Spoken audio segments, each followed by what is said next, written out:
Hey everyone, and welcome back for another deep dive.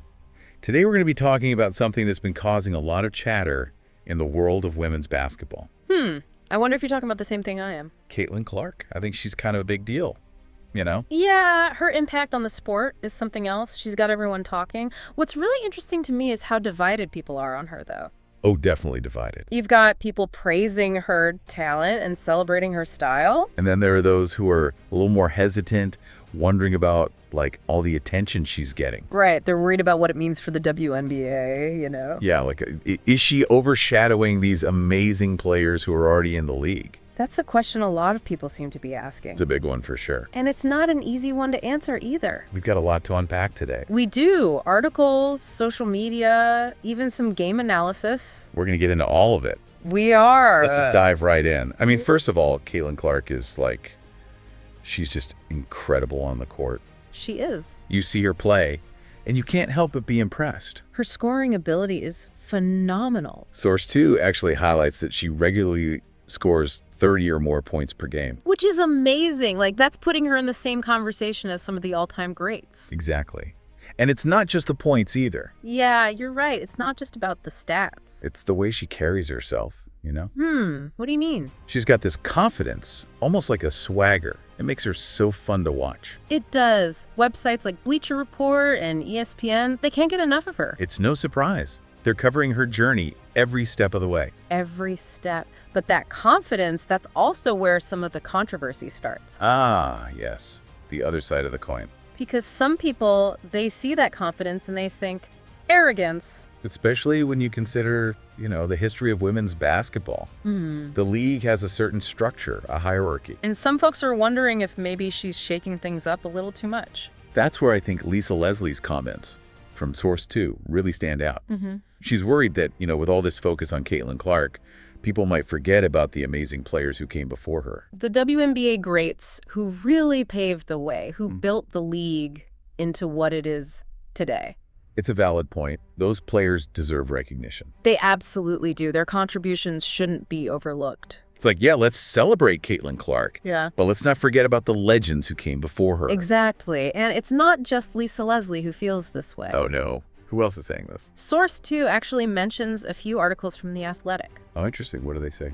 Fans and players are both expressing some concern, some unease. They feel like the way Caitlin carries herself, her confidence, it can sometimes feel disrespectful to the established stars. I can see that. Like, she's not really waiting her turn, you know? It can come across that way, yeah. And, you know, it's a league that's always had to fight for recognition. For sure. For respect. Always having to prove themselves. Exactly. And now you have this young player with all this attention. And it makes some people uneasy, like maybe the attention should be going elsewhere. That's the feeling. And then there are commentators like Stephen A. Smith. Oh, Stephen A. He always has something to say. He does. Source 2 mentions how he's publicly wondered if Caitlin Clark's success might overshadow WNBA stars. Overshadow, like literally eclipse. Like take away their spotlight, make it harder for them to shine.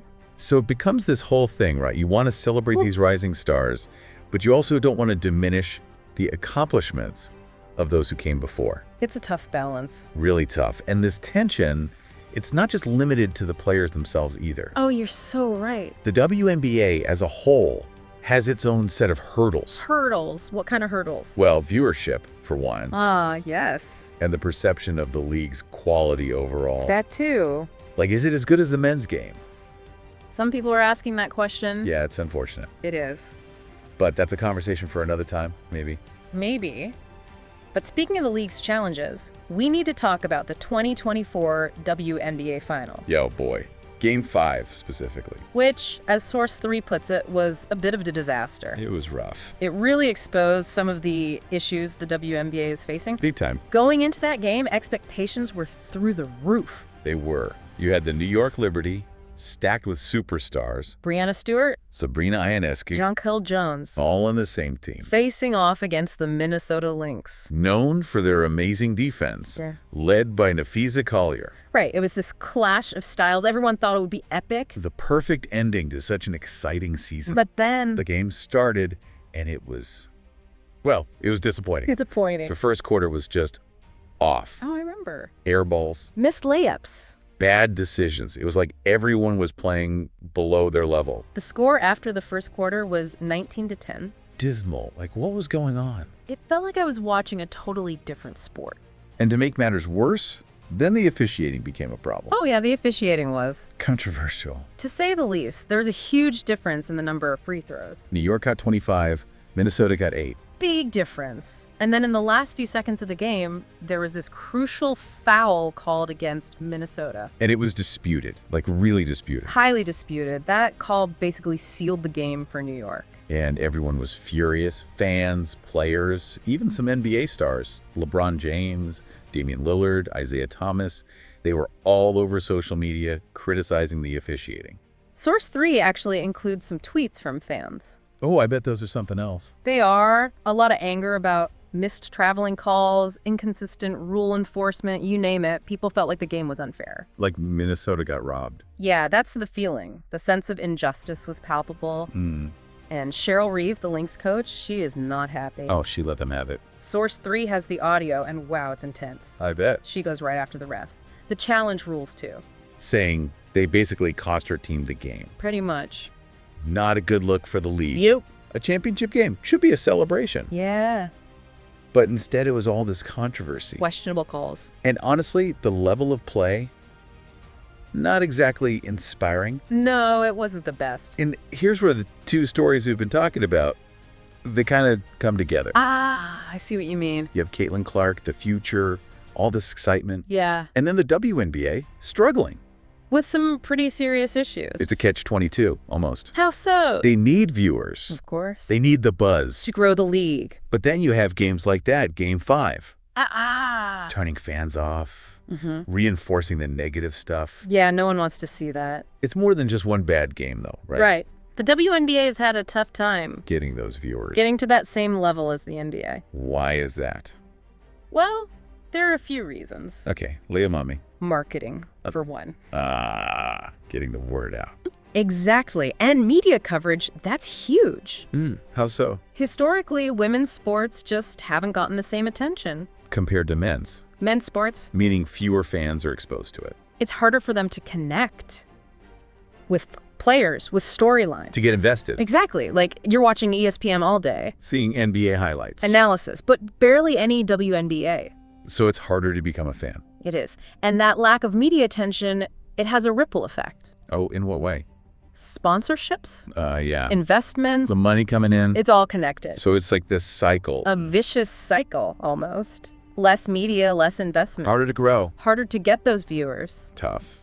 And there's a deeper issue, too. Which is? How society views women's sports. What do you mean? For a long time, people thought it was less exciting. Than men's basketball. Less athletic, less commercially viable. Interesting. It's changing, slowly. But those perceptions, they still linger. I could see that. And moments like that finals game Uh-oh. with the bad officiating. Don't even get me started on that. It plays into those biases, doesn't it? It does. Makes people think, oh, see, the women's game isn't as professional.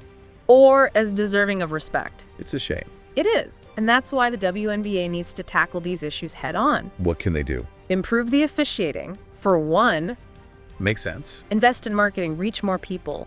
And challenge those old ideas. About women's basketball, yeah. It's essential if they want to build a strong league. So where does Caitlin Clark fit into all of this? That's the big question. She's talented. Incredible. Brings in viewers. Something the WNBA desperately needs. Could she be part of the solution? Maybe? She's like a marketing dream. She transcends the game, almost. Almost. But there's a risk, too. What do you mean? The same dynamics that are hurting the league. The challenges we've been talking about. They could hurt her, too.